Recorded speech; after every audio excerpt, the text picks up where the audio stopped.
안녕하세요. 사연을 부탁해입니다. 오늘의 사연을 소개하겠습니다. 아내와 함께 저녁 식사를 하고 있는데 전화벨이 울렸습니다. 여보세요? 엄마? 그래, 나다. 저기 그게 말이야. 저번에 도토리묵 먹고 싶다고 했잖니? 먹고 싶긴 하지. 근데 엄마 힘들잖아. 그냥 사 먹으면 돼. 아무리 그래도 집에서 직접 만든 게 맛있지. 그래서 말인데 오늘 엄마가 도토리묵 택배로 붙였다. 내일이면 들어간다고 하니까 먹으라고.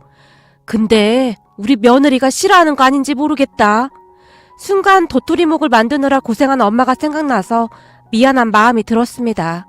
그런 제 마음을 아는지 모르는지 옆에 있던 아내의 눈이 반짝거렸는데요. 왜? 어머님이 도토리묵 보내셨대? 내일 도착한대. 아싸! 어머님 도토리묵 완전 맛있잖아. 어머님이 만드신 거 한번 먹어보면 절대 못 사먹는다니까. 신난다. 엄마 들었어? 엄마 며느리 지금 엄청 좋아하네. 엄마가 만든 도토리묵이 세상에서 제일 맛있대. 아유, 말이라도 그렇게 해주니 고맙다, 고마워. 엄마의 목소리가 한없이 떨리고 있었어요. 도토리묵을 만들어 보내면서도 혹시나 며느리가 기분 나빠하지는 않을까 눈치만 보는 엄마의 모습에 마음이 아려왔습니다. 뭐야, 우리 엄마 또 우는 거야? 엄마 며느리도 도토리묵 진짜 좋아한다니까? 근데 뭐가 그렇게 미안해? 엄마의 떨리는 목소리를 들으며 이런저런 생각이 들면서 속상하기까지 했거든요. 뭐야, 어머님 우셔? 나 바꿔줘봐. 어머님 저예요. 도토리묵 정말 감사해요. 세상에서 어머님이 만들어주신 도토리묵이 제일 맛있어요. 내일부터 삼시세끼 도토리묵만 먹을 거예요. 아참, 그리고 친정엄마도 조금만 드리면 안 될까요? 혹시나 어머님이 도토리묵 만들어서 보내주시면 엄마가 조금만 달라고 신신당부를 해서요. 암만 많이 드리거라. 내가 또 만들어서 보내줄 테니까 걱정 말고 많이 드려. 얘야, 참 고맙다. 내가 항상 너한테 고마운 게 참 많다. 어머님, 제가 항상 고맙죠. 맨날 어머님 반찬 얻어먹기만 하는걸요? 도토리묵 정말 잘 먹을게요. 항상 감사합니다. 아내의 얼굴에 미소가 가득했습니다. 아내는 우리 엄마가 만들어준 도토리묵이라고 하면 자다가도 벌떡 일어날 정도입니다. 아내뿐만 아니라 장모님과 처제도 도토리묵을 정말 좋아한답니다. 그런 처가 가족들을 보며 정말이지 인연이라는 게 있긴 있나 보다 하는 생각이 드는데요. 처가 가족들은 우리 본가에 비해 꽤 부유한 편이었음에도 불구하고 그러한 티를 전혀 내지 않는 그런 분들이시거든요. 하지만 우리 본가가 워낙 가난했기에 우리 엄마는 아내와 처가 가족들에게 항상 미안하다는 말을 입에 달고 사시곤 했습니다. 마치 가난이 큰 죄인 것 마냥 말이죠. 우리 아버지는 제가 어릴 때 공사장에서 일을 하시다가 돌아가셨다고 하는데 그 시절에는 보상조차도 받기 힘들었다고 합니다. 그렇게 엄마는 저를 홀로 키우셨습니다. 그랬으니 삶의 무게가 얼마나 무거웠을지 감히 짐작조차 되지 않습니다. 우리 집은 정말 가난했습니다. 쌀독에 쌀이 떨어진 적이 한두 번이 아니었으니까요. 그랬기에 그때 그 시절 수제비와 도토리묵을 참 많이 먹었습니다. 집안 형편이 어려웠으니 배를 채우기 위해 허겁지겁 먹긴 했지만 그래도 참 맛있기만 했어요. 요즘은 그 수제비가 가끔 그립기도 합니다. 내 입맛이 변한 건지 아니면 내 마음이 변한 것인지 수제비 맛집이라고 찾아가서 먹어봐도 그때 엄마가 해준 그 맛은 안 나더라고요. 물론 우리 엄마가 끓여주는 수제비는 다르지만요. 이래서 역시 손맛이 중요하다고 하는가 봅니다. 그 시절 저는 공부를 꽤 잘했음에도 불구하고 엄마에게 고등학교를 가지 않겠다고 말을 했는데요. 그때 제 머릿속에는 하루라도 빨리 돈을 벌어서 그 가난에서 벗어나고만 싶었거든요. 하지만 제 팔자가 그렇게 나쁘지만은 않았던 것인지 중학교 3학년 담임선생님을 잘 만났고 선생님이 허름한 우리 집까지 직접 찾아오셔서 엄마를 설득하고 또 설득했습니다. 제가 알아봤는데 정우 성적 정도면 장학금을 주는 학교로 갈 수 있을 것 같습니다. 공부를 이렇게나 잘하는데 고등학교를 포기하다니요. 무슨 일이 있어도 고등학교는 꼭 졸업해야 합니다. 아이고 선생님 고맙습니다. 물론 저도 고등학교는 가야 한다고 난리를 치고 있는데 우리 정우가 이리도 고집을 피우네요. 정우야, 잘 들어. 지금 이 시간은 다시 돌아오지 않는 거야. 그러니까 우선 고등학교 가자. 선생님이 다 알아봐 줄게. 그렇게 선생님의 간곡한 말씀에 고등학교에 진학을 하게 되었습니다. 그런데 우리 집이 워낙 시골에 있다 보니 집에서 학교까지 등하교 시간만 왕복 3시간이 넘게 걸렸어요. 집에 돈이 없으니 하숙은 엄두도 못 냈고 그냥 기차를 타고 다닐 수밖에 없었습니다.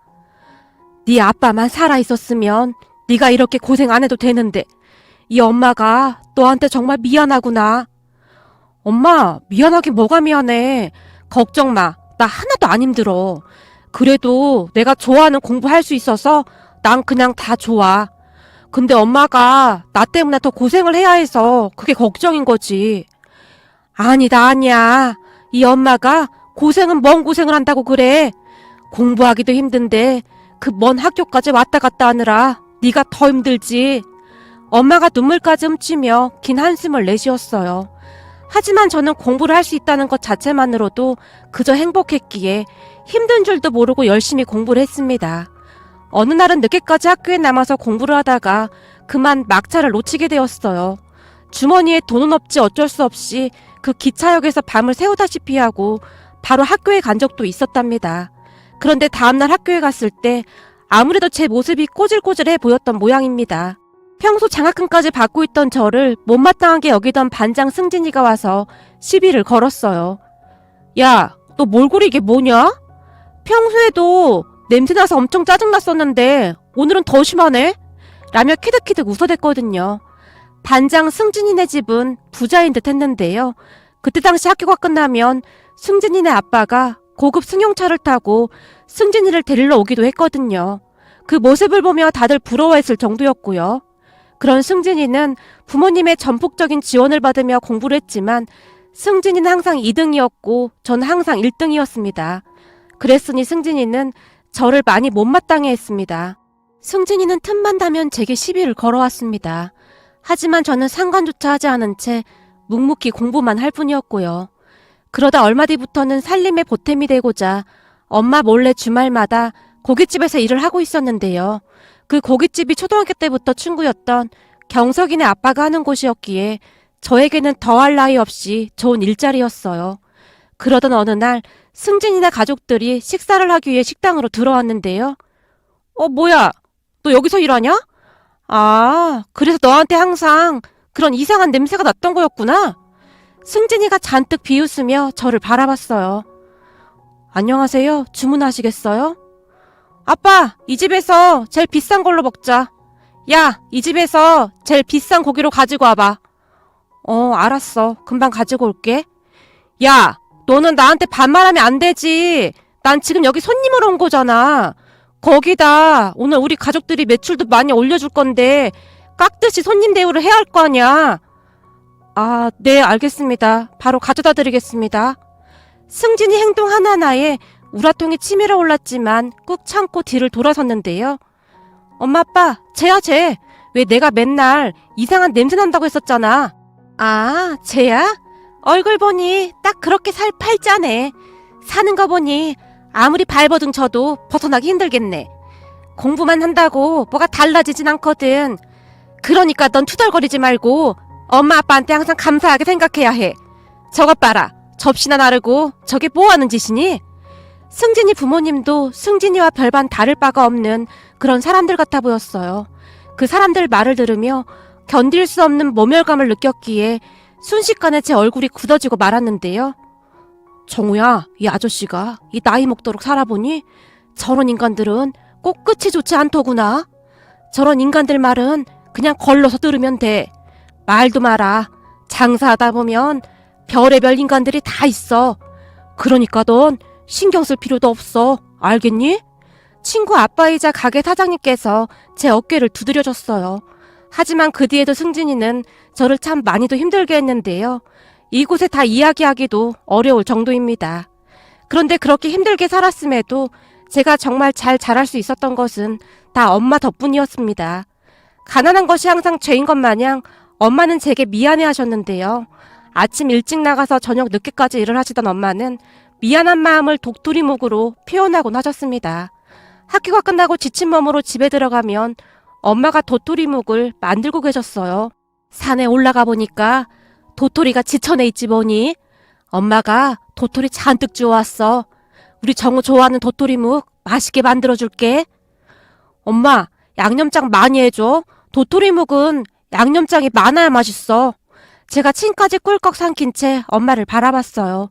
그리고는 엄마 옆에 쪼그리고 앉아서 도토리묵 만드는 걸 신기한 듯 구경하곤 했습니다.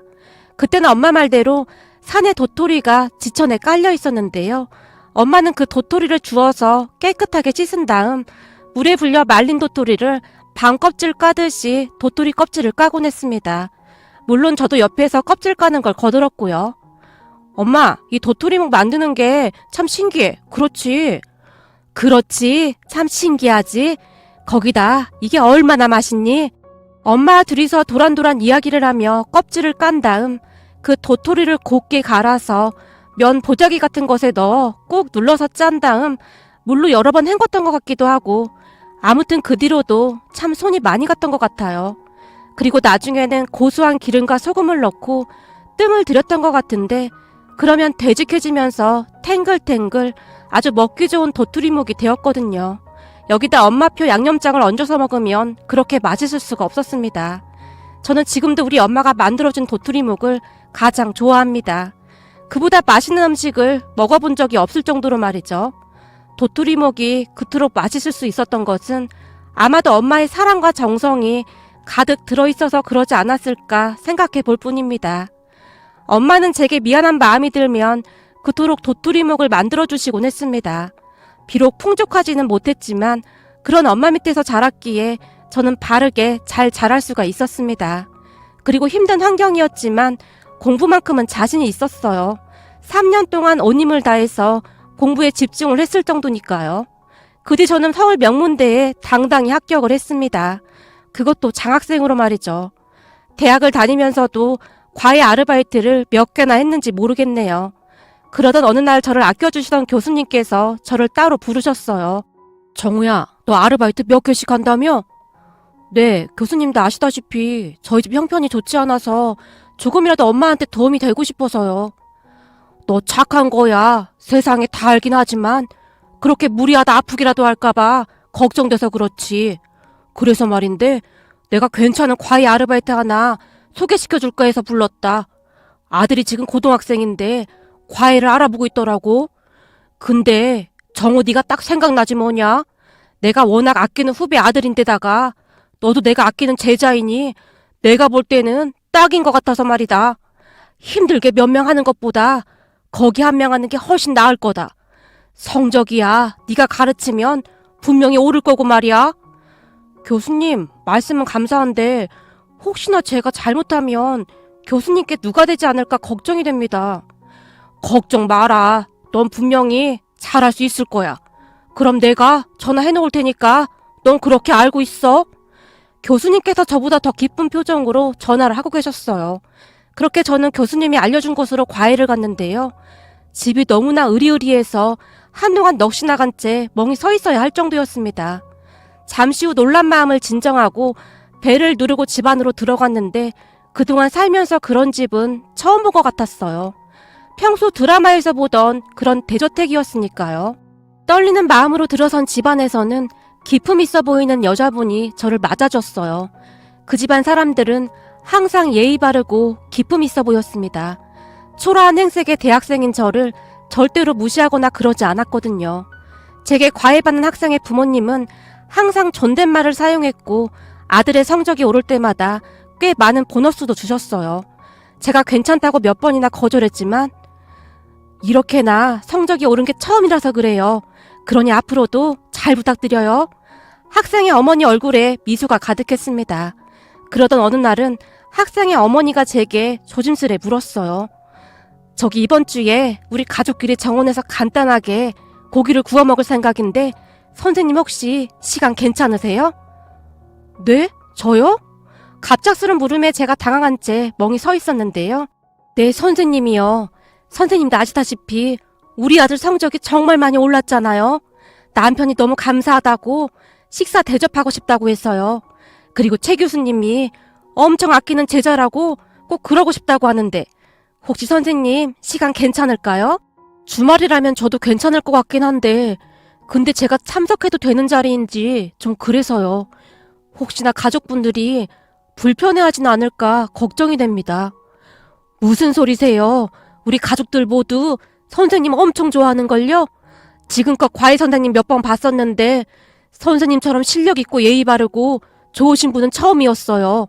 그리고 이렇게 훈남 선생님이 참석해 주신다면 저희가 영광이죠. 그러니까 꼭 참석해 주세요. 아, 네, 알겠습니다. 초대해 주셔서 감사합니다. 제가 쑥스러운 듯 인사를 하고 집을 나섰는데요. 그날부터 계속 걱정이 되었어요. 그래도 정식으로 초대해 주셨는데 옷은 뭘 입고 가야 하나? 선물이라도 사가야 하나? 이런저런 생각으로 머릿속이 복잡했거든요. 결국 교수님께 물어보기까지 했답니다. 교수님, 저 주말에 저녁 식사 초대받았는데 선물이라도 하나 사서 가야 하지 않을까요? 근데 제가 뭘 사가야 할까요? 왜? 부잣집에 뭘 사가야 할지 걱정돼서 그래? 아무래도 그렇죠. 저 첫날 그 집 갔다가 기절하는 줄 알았어요. 집이 진짜 으리으리하던데요? 걱정하지 마.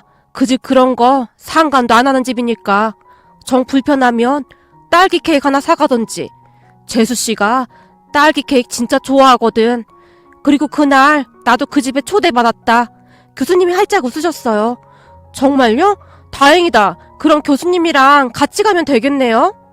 이 녀석아, 난 안 불편하고 부잣집 사람들만 불편하냐? 교수님이야 제가 제일 좋아하고 존경하는 스승님이시잖아요. 교수님도 참석하신다는 소리에 안심이 되었기에 제가 아부까지 떨어댔어요. 그 뒤 교수님과 저는 그 저택에 가서 즐거운 시간을 보내고 왔습니다. 가족들이 다들 좋은 분들이셨기에 시간 가는 줄 모를 정도였어요. 그리고 그 뒤에도 식사 초대를 자주 받게 되었고 나중에는 자연스럽게 가족들과 어울리게 되었습니다. 그러면서 제 인생도 송두리째 바뀌게 되었는데요. 어느 날 학생의 아버지가 저를 따로 불렀거든요. 저기 학교 졸업하면 어디 취업할 생각이에요? 혹시 우리 회사에 입사하는 건 어떻게 생각하세요? 네? 사장님 회사예요? 네, 우리 회사가 대기업까지는 아니지만 대기업에 버금가는 중견기업입니다. 우리 선배님이 다른 회사 보내기 아까운 인재라고 하도 자랑을 해서 말입니다. 교수님께서요? 아닙니다. 교수님이 저를 너무 좋게 보셔서 그런 거지. 사실 뭐 잘하는 것도 없습니다. 없긴 왜 없어요.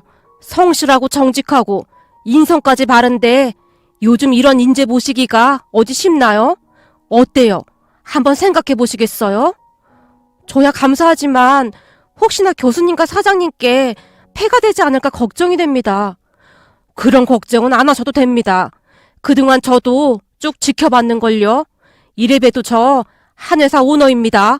사람 보는 눈 하나는 확실하다 그 말입니다. 참 세상 일 모르는 거라고 힘들기만 하던 제 인생도 그때부터 조금씩 빛을 보기 시작했습니다. 사실 사장님은 훨씬 이전부터 저를 사익감으로 점 찍어 두셨다고 했으니까요. 사장님 딸이 근무하는 부서에 저를 입사시켜서 가까워질 수 있도록 참 많은 노력을 하셨거든요. 하지만 눈치 없던 저는 그 사실을 한참 만에 알게 되었고요. 우리 김서방은 다 좋은데 눈치가 정말 없어. 내가 그렇게 눈치를 주는데도 못 알아듣더라고. 사장님 첫째 딸과 사귀고 난 뒤 사장님께서 놀리듯 말씀하셨어요. 비록 결혼 전이긴 했지만 가족들 모두 저를 김서방 형부 매형이라고 부르며 잘 지내고 있었거든요. 그러다가 결국 우리는 결혼까지 하게 되었고요. 처가에 비해 친가 형편이 워낙 좋지 않았기에 걱정을 많이 했지만 돈이야 평생 원 없이 쓸 만큼 있네. 우리는 잘 사는 사이가 필요한 게 아니네. 내 딸을 행복하게 해줄 사이가 필요한 거네. 자넨 우리가 바라던 바로 그런 사이야. 근데 뭘 더 바라겠나? 장인 장모님께서는 저를 정말 많이 예뻐해 주셨어요. 물론 제 아내도 세상 그 누구보다 바르고 좋은 사람입니다.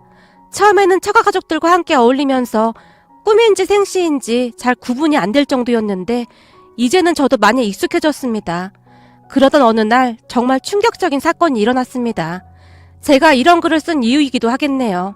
우리 장인어른이 운영하는 회사가 제약회사인데요.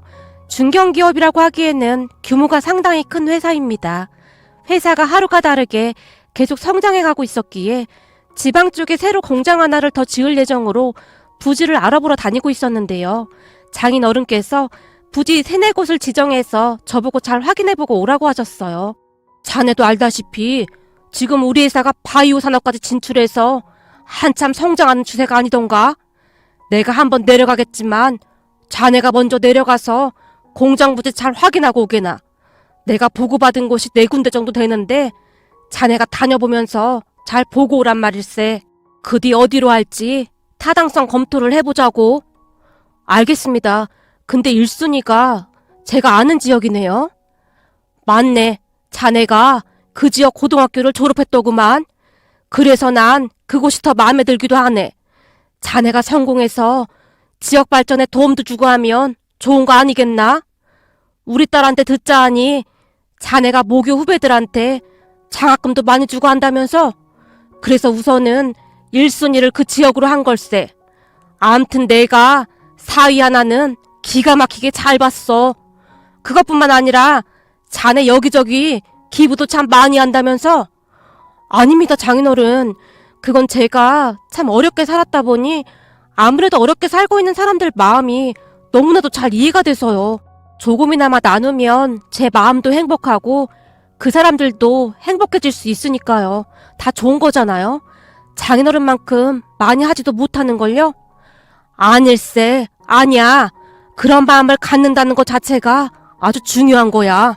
주변을 한번 잘 둘러보게나. 다들 돈만 벌려고 눈이 시뻘개졌지 가지고 있는 것을 나누는 사람은 많지 않다네. 그런 마음을 가지고 실천에 옮긴 자네는 아주 대단한 걸세.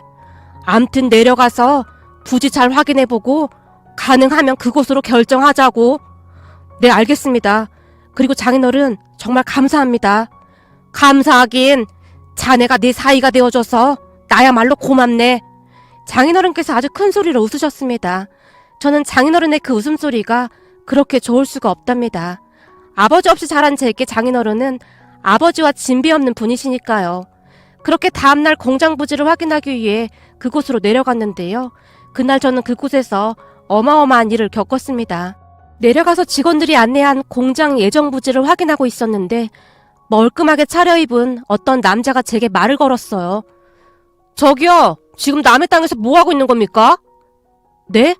저기 그게 뭐 좀 확인해 볼 게 있어서요. 저를 향해 다가오는 남자를 제가 한동안 바라보고 있었는데요. 그 순간 그 남자가 저를 보며 놀란 듯 외쳤습니다. 이야, 이게 누구야? 너 혹시 정호 아니냐? 맞네, 맞아. 김정호. 맞지? 누구시죠? 제가 남자를 뚫어지라 바라봤습니다. 이야, 나야 나. 최승진. 근데 너 때깔이 아주 좋아졌다. 예전에 냄새나던 김정호는 어디 간 거냐? 이야, 완전 딴 사람 같은데? 너 뭐 사기꾼이라도 된 거냐? 안 그럼 네가 이렇게 될 리가 없잖아? 니네 집 지질이도 가난했는데 이 멀끔한 양복은 다 뭐냐? 승진이가 저를 보자마자 신기한 듯 비아냥거리기 시작했습니다. 아, 최승진? 잘 지냈어? 나야 뭐 그냥 어쩌다 보니. 이야, 근데 너 이제는 그 이상한 냄새 안 난다? 예전에는 어마어마했는데. 그랬나? 그나저나 너도 잘 지내지? 근데 네가 여긴 웬일이야? 나야 물론 잘 지내지. 너도 알다시피 우리 집 부자였잖아? 역시 돈이 돈을 부른다고 이번에 우리 또 엄청난 거 한 건 하게 생겼거든. 이래서 부모를 잘 만나야 하는 거야. 우리 아빠가 대박 하나 터뜨렸거든? 근데 넌 여기 왜 있는 거냐? 한참을 떠들던 승진이가 제게 물었어요. 나? 아, 여기 일이 좀 있어서. 넌 어디 취업한 거냐? 너 명문대 들어갔다는 소리는 들었다. 근데 명문대 나와봤자 별거 있냐? 잘 돼봤자 대기업에서 따까리 하거나 공무원밖에 더 됐겠냐? 난 부모 잘 만나서 이렇게 때깔나게 잘 살고 있는데 넌 어쩜 그렇게 복도 없냐? 승진이가 계속해서 떠들어대고 있었어요. 그런데 그 순간 저와 함께 내려왔던 수행비서가 멀리서 저를 보며 뛰어왔습니다. 본부장님, 이렇게 막 혼자 다니시면 안 된다니까요. 사장님 아시면 저 또 혼난단 말입니다. 아, 미안. 옛날 기억도 나고 해서 한번 둘러보고 있었던 건데 내가 또 실수를 했나 보네. 근데 그러지 말라니까. 자꾸 존칭을 쓰고 그러냐? 우리끼리 있을 때는 그냥 편하게 말하라니까. 제가 본부장님을 얼마나 찾았는지 아십니까? 알았어, 미안해. 참, 그리고 경서가 너도 기억나지? 최승진. 여기서 승진이를 만났다. 제가 수행비서 겸 친구인 경석이를 바라봤습니다. 뭐야? 경석이 아니야? 김경석. 근데 니들이 여긴 웬일이냐? 그리고 경석이 넌 공부도 지질이 못해서 학교 졸업하고 니네 아빠가 하는 고깃집에서 일하는 거 아니었냐? 전에 정호가 니네 아빠 고깃집에서 아르바이트하고 그래서 고기 냄새 진짜 많이 났었는데 냄새나는 두 찌질이가 아직도 잘 어울려 다니는구나? 승진이가 경석이와 저를 보며 배까지 움켜잡고는 웃고 있었습니다. 넌 여전히 재수가 없구나. 너 같은 인간은 절대 잘 살면 안 되는데 세상은 참 불공평해. 안 그래? 부모님한테 그렇게 지원받고도 우리 정호한테 맨날 졌으면서 뭘 그렇게 큰 소리를 치냐? 그리고 네가 감히 우리 본부장님한테 그런 말을 해? 여기 우리 본부장님은 이제 네가 그렇게 함부로 하면 안 되는 그런 분이다 이 말이야. 뭐 본부장? 아, 명문대 가더니만 꼴에 어디 회사 들어가서 본부장 명함 판 거냐? 그리고 경석이 넌 거기서 뭐 하고 있는 건데? 난 우리 본부장님 수행비서지. 뭐? 수행비서? 아, 얘 꼴봉이구나. 이런 미친. 끼리끼리 아주 잘 논다. 승진이가 다시 한번 큰 소리로 웃었어요. 그런데 그 순간 우리 뒤쪽에서 누군가 정신없이 뛰어왔는데요. 아이고, 본부장님 맞으시죠? 제가 본부장님 내려오신다고 해서 아는 분 통해서 사진으로 얼굴은 익혀놨었는데 본부장님 실물이 훨씬 더 잘생기셨네요. 승진아, 인사드려라. 여긴 서울에서 내려오신 땡땡제약 본부장님이시다. 네? 땡땡제약이요? 그럼 설마 이번에 우리 땅을 사러 온다던 사람이 얘라고요? 아버지, 설마 아니죠? 그래, 이분이 그 회사 총괄 본부장님이시다. 알고 보니 본부장님이 너랑 같은 고등학교를 졸업했다고 하시더구나. 그래서 우리 지역에 공장을 세우신다고 이렇게 오셨다지 뭐니. 이렇게 훌륭한 분이 우리 지역 출신이시라니 내가 다 뿌듯하구나. 승진이 아버지가 신나서 말을 하고 있었어요. 아니, 네가 어떻게 그 회사 본부장이 된 거냐? 야, 이 녀석아, 너라니? 너 정신 똑바로 못 차려? 혹시 아는 사이니? 네, 이런 우연이 다 있네요. 아드님이랑 저랑 동창입니다. 여기 경석이까지 셋 다 동창이네요. 네? 그게 정말입니까?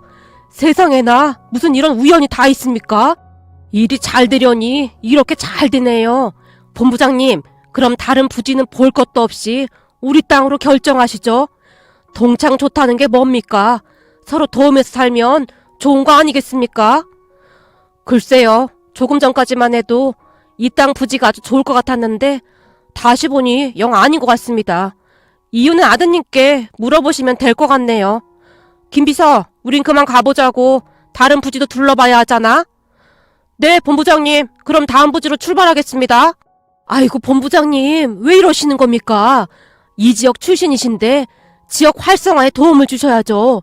제가 알기로는 땡땡제약이 여기에 공장을 지을 거라고 거의 확정적이라는 정보를 들었는데 이거 파토나면 진짜 큰일 납니다. 저희가 있는 돈 없는 돈 다 끌어모아서 그 정보 듣고 한참 전에 이 넓은 황부지 땅을 다 사놓고 기다리고 있었는데 갑자기 왜 이러시는 겁니까? 아니, 어디서 그런 이상한 정보를 들었는지 모르겠는데 땅을 샀던 말던 전 모르겠습니다. 경서가, 여기 부지는 진짜 아닌 것 같다. 그렇지? 네, 본부장님. 여기는 기운이 많이 안 좋은 것 같네요. 바로 다른 부지 보러 가시죠. 그렇게 우리는 그곳을 유유히 빠져나왔습니다. 그렇게 차에 타자마자 수행비서, 그러니까 경석이가 신나서 떠들어댔는데요. 우와, 완전 사이다 한 사발 마신 것 같네. 우리가 이럴 때도 다 있구나. 너 승진이 표정 봤냐? 무슨 귀신이라도 본 것 같은 그런 표정이었어. 우와, 왜 이렇게 통쾌하냐? 우리 온 김에 우리 아빠 가게 가서 고기나 먹고 가자. 아빠가 너 꼭 데리고 오래. 나 취직시켜준 거 우리 아빠가 진짜 고마워하셔. 고맙긴, 내가 아저씨한테 항상 감사하지. 전에다 정말 힘들었을 때 아저씨가 고기도 많이 싸서 주시고 거기다 내가 일한 것보다 돈도 더 많이 주시고 나셨어. 내가 이렇게 잘 된 건 내가 잘나서가 아니야. 그동안 도와주신 분들이 한둘이 아니다. 앞으로 다 갚으면서 살 생각이야. 야, 네가 나 취직시켜준 거로 다 끝난 거야. 나 공부도 진짜 못했었는데 이렇게 좋은 회사 들어갔다고 엄마 아빠가 몇 날 며칠 눈물바람이었다니까? 내가 한 게 뭐가 있다고. 네가 면접 보고 들어온 거지. 그렇지. 내가 면접 보고 들어온 건 맞는데 네가 없었으면 솔직히 내가 이런 회사에 들어올 수나 있었겠냐? 야, 됐고 얼른 니네 아빠 식당에 가자. 오랜만에 아저씨가 만들어주신 냉면도 먹고 싶고 고기도 먹고 싶네. 어디 가도 그 맛이 안 난단 말이야. 고기는 니네 아빠 식당이 최고야. 그 뒤 우리는 경석이 아버지가 운영하는 고깃집에 가서 배부르게 음식을 먹었습니다. 그리고 다시 서울로 올라와서는 장인어른께 찾아갔어요. 그래, 잘 다녀왔나? 네, 장인어른. 어떤가? 난 그 부지가 제일 마음에 들던데. 저기 장인어른, 주제 넘은 말 같지만 제가 처음이자 마지막으로 부탁을 좀 드려도 되겠습니까? 뭔데 그렇게 무게를 잡아? 괜찮으니까 말해보게나. 다른 게 아니라 그 땅 주인이 제가 아는 사람입니다. 그동안 장인어른께서 항상 제게 그러셨잖아요. 없는 사람 업신여기고 그런 악한 사람들은 절대 잘 되면 안 된다고 말입니다. 적어도 착한 사람이 복을 받는 그런 세상이 되었으면 좋겠다고 그러셨잖아요. 그래서 값싸고 좋은 약 만드셔서 사회에 도움이 되겠다고 제약회사도 만드셨고요. 그렇게 제가 그동안 겪었던 일에 대해 빠짐없이 다 이야기를 했습니다. 뭐야? 뭐 그런 인간들이 다 있어? 내가 다른 건 몰라도 그런 건 절대 용납 못하지. 나도 그런 사람들 땅에 우리 공장을 짓고 싶지 않구만. 자, 그럼 지금부터는 자네가 하고 싶은 대로 한번 다 해보게나. 그동안 받은 서름 다 갚아. 내가 뒤에 떡하니 버티고 있을 테니 앞으로는 자네가 다 결정하게나. 감사합니다, 장인어른. 제가 장인어른께 허리 숙여 인사를 하고 그곳을 나왔습니다. 그리고 저는 승진이네 땅이 아닌 다른 곳을 공장 부지로 결정했습니다. 그 뒤 승진이네가 난리가 났는데요. 알고 봤더니 그동안 승진이네가 부동산 업을 해서 꽤 잘 살았던 모양이었어요.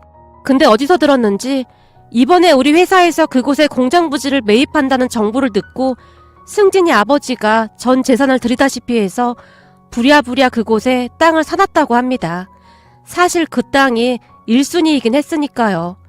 물론 땅을 판 사람들은 아무것도 모르고 웃돈을 조금 더 주겠다고 하니 덥석 팔았던 것 같았어요.